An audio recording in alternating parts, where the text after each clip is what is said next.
Let's channel this over into the Taoist tonic herbal approach of kind of taking all these herbs together and putting them into like little formulas. So you just kind of eat one of those a day, and you get it all there, which you've kind of interpreted as the creation of what's called a super pill. Yeah. Well, there is a legacy of what they call a super pill in China of several major herbs, not the little small guys that are famous from one locale or another, but the ones that have been proven by billions of people over thousands of years, properly combined, sometimes using an alchemical process. Usually that's what, some kind of process that extracts out the most from those particular herbs. So it goes beyond even what they could do. And so a person like myself who's made more than 1,000 formulas for myself and for, that have gone into production for other people, for other companies. Still, I hold that with deep respect. You don't go slinging out the term super pill. Even though I might have many formulas that contain all three treasures and great herbs. But once in a while you come to a formula that just makes sense. This is like an actual breakthrough in terms of the alchemy of what was created and then the right blend, and it's just the magic happens. And somehow I actually didn't hardly name this most recent product we came up with, a super pill. It just got named and came down the road that way. Let's talk about that product, and you brought it here. This is the first time I've ever seen it, which is your Super Pill 2. Yeah. And I'd love for us to discuss the formulation of what's actually in here. Yeah. This is the most interesting product formula I've ever seen, and I think this definitely ranks up there as probably your greatest achievement thus far. Tell us what's in this and how it works. Well, first of all, this goes back a long time for me. I mean, some of the trails that built this go back to the beginning of my career. First of all, it is based on the three treasures. So it really does, when you take this, you actually are building and restoring and patching up the holes, the leaks that we have in our treasures, especially Jing and Qi and Shen developed. So that has to be the fundamental principle, is that we built that. And not all formulas build all three treasures. This one is one that does. Secondly, the ingredients are things I've just been studying forever, and you got to be patient in building a great thing. So I didn't just whip this out. This is one of the ingredients.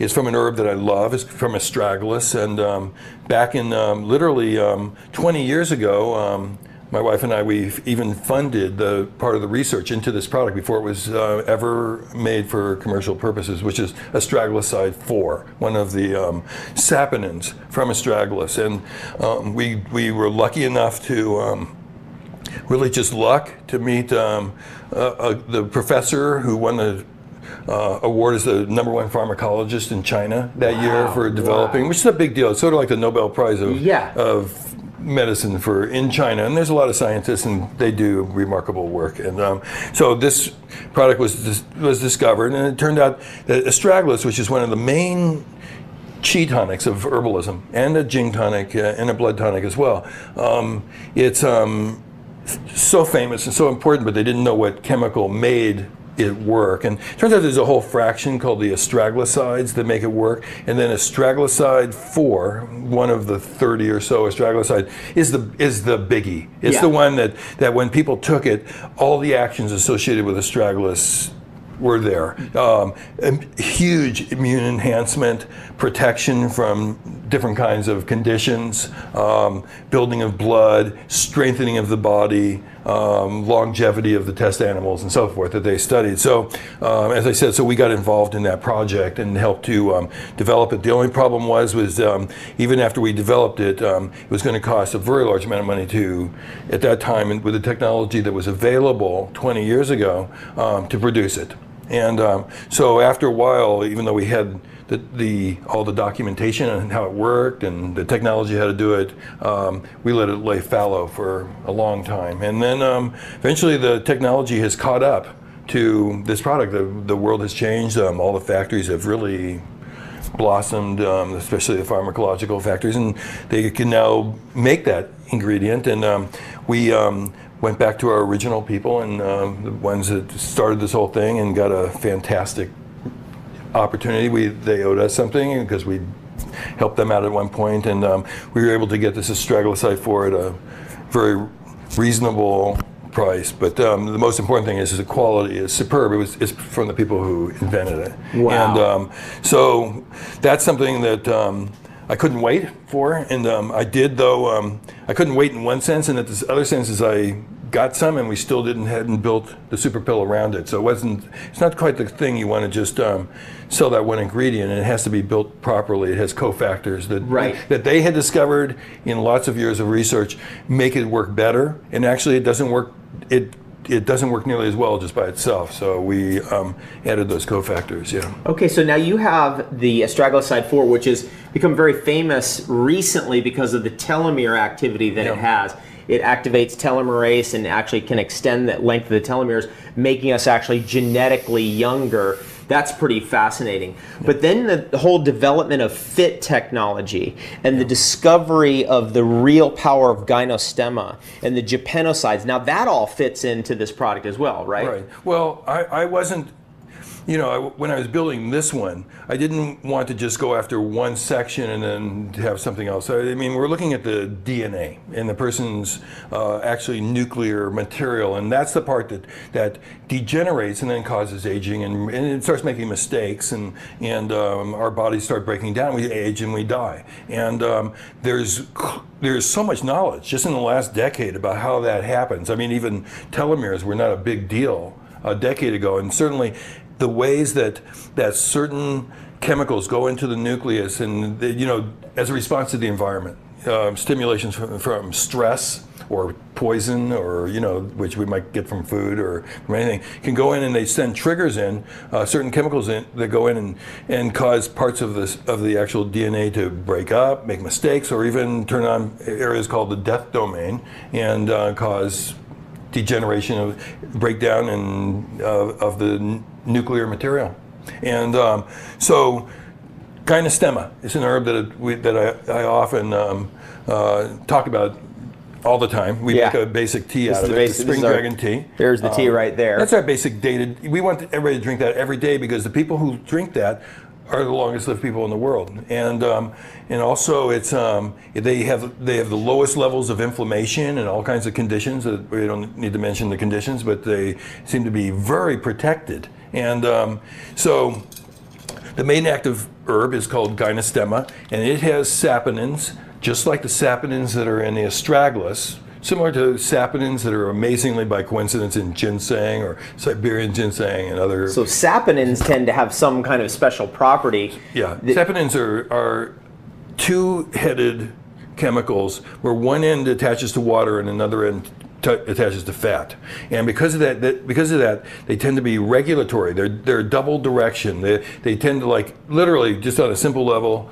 If you take these saponins, if you get up in the morning, they wake you up. But if you take them at bedtime, they help you to sleep. Right. So they kind of accelerate what it needs to happen. What the body's natural rhythm and natural. So they're called adaptogens, and that's the basis of all the adaptogens that we've mentioned. Rhodiola from Tibet and all these different herbs are adaptogens. They all run off of saponins, and there's not that many in the world that have this property. There's only a few herbs in the world that really have that, but the biggest ones all do.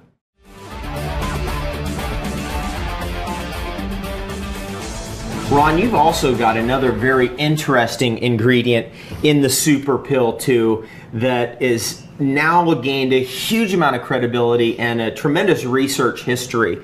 Tell us about that a little bit. Well, it's resveratrol. I think a lot of people have heard of resveratrol, and for good reason. People are very attracted to it right now. The evidence is leaning very strongly, let's just say that it's apparent that it has the power to help protect the nuclear material in such a way that, and improve the metabolic functions that surround nuclear functions in the cell that promote longevity. And it's very similar in a way to low calorie, calorie restricted diet, which they've proven in most animals. As a matter of fact, every animal ever studied, that by restricting the diet but still getting a complete nutritional profile, which would be like the kind of diet that you're totally familiar with. Yeah. That kind of diet promotes longevity in almost every animal. Well, in all animals. They haven't officially claimed it for humans, but it's pretty obvious. And so resveratrol performs the exact same function as caloric restriction. That's what they're coming to the conclusion. It actually, even in its mechanism of what chemicals are affecting the DNA, are the same as if you restrict your diet. So it means that if you eat very, very well, maybe we don't have to restrict our diet quite as tightly as the people who cut their calorie intake to such a part that I think it takes away some of the pleasure of life. But at the same time, we're getting that same benefit, which is that protection of the nuclear material. And that, when combined with an herb that now appears quite clear that it can reduce the telomere shortening, and the japanicides, which protect. We got those right here, Ron. Yeah. Check this out. Yeah. There they are. So the japanicides also have that protection quality on the nuclear material. Yeah. What's been discovered there? I mean, I've heard about japanicide 49. Yeah, that's right. Is that the one? Well, just like astragaloside 4 is the biggie among the astragalosides, japanicide 49 is one of about 110 japanicides that have been discovered in this one plant. And it turns off a chemical called nuclear factor kappa B. Everybody should probably Google and start to get into. It's the evil little chemical in our body. It's associated with every disease and every force of death that the human body has. And as a matter of fact, all animals, is probably a very, very old chemical in the history of life. And it goes in, and when we have any kind of influence that causes negativity in our system, nuclear factor kappa B will get turned on. It can be from a disease, it can be from a bad idea, from a mind, from stress, just not getting enough sleep, everything that we consider negative stress will start pumping out nuclear factor kappa B, which will then kill our cells. And beautifully, there are a few herbs that have been discovered, including resveratrol has an impact on it, not quite as powerful as the japanicides, but it's one of those biggies, and it's got to be part of its function, is that it can actually turn off the nuclear factor kappa B. And people are certainly looking for ways to turn that off. To me, that makes it maybe the ultimate substance in the world, that it can turn off nuclear factor kappa B, and I've been studying that for, as I said, as you know, for decades. Decades. Yeah. So the japanicides then contain that aspect, that quality. Yeah. And what about astragaloside 4 in that regard? Is that nuclear kappa B? When we yes, do actually have some astragaloside 4 right here. That's what it looks like for everybody who's watching at home. This is the material. That's the extract of astragalus. That's where the great longevity compounds lie in astragalus, apparently.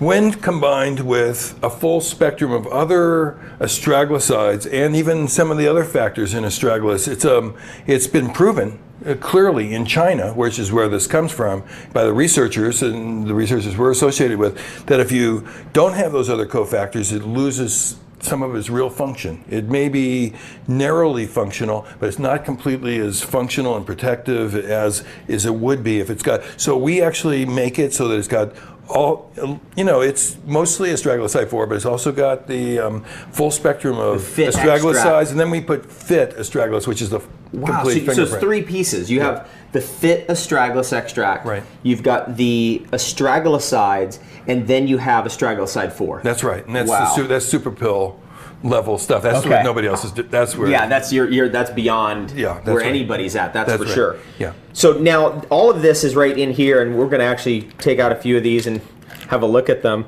Once you take one, I'll take one. And what have you got in each pill? I mean, how powerful is each single pill? Like if I was going to take the super pill 2, would I take 1 a day, 2 a day, 4? I personally think that's a matter of. I would probably just go with 2 for somebody like us, 1 or 2. The dose is actually officially 1, but for most people, a couple of days probably. I'm a little bit believer in take a little bit more, but not overdosing. I'm not. I don't think that excess is a virtue. Let's do 1 more each. Yeah, I think so. So we'll do 2 each. Yeah, I think that's about right. That's what I take right now. So what is the basic benefit then of the Super Pill 2? Let's say somebody has been into herbalism for all these years. They've been looking at like what is going to be the cutting edge. I mean, what I'm getting here is that what you're onto is really the future of longevity research, and really what the future of kind of Chinese medicine looks like, which is taking the most powerful herbs, reviewing all the research and spiking it with the certain elements, the certain aspects where we know there's really concentrated power. That's what is happening. That's sort of that nutraceutical side of the. I'm not interested in extracting out the drug from something. Yeah. I am interested in getting the most out of these herbs that have been tested on humans for thousands of years. Yes. So when we get this herb, this resveratrol, which comes from a grape or some kinds of plants like that, or when we're getting astragalus side 4, which is but still in the bed of its brother phytochemicals, and the same with the gynostemma. Everything's in there, but it's just pumped up. It's just pumped up. So I think that the knowledge base tells us how much to take, and that's something that took a lot of work to do.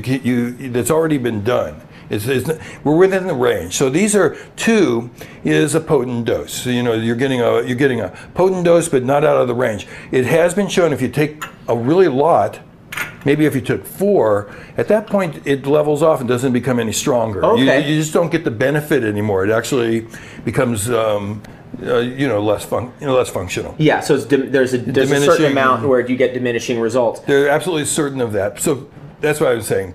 2 to 4 capsules, maybe 6 capsules a day.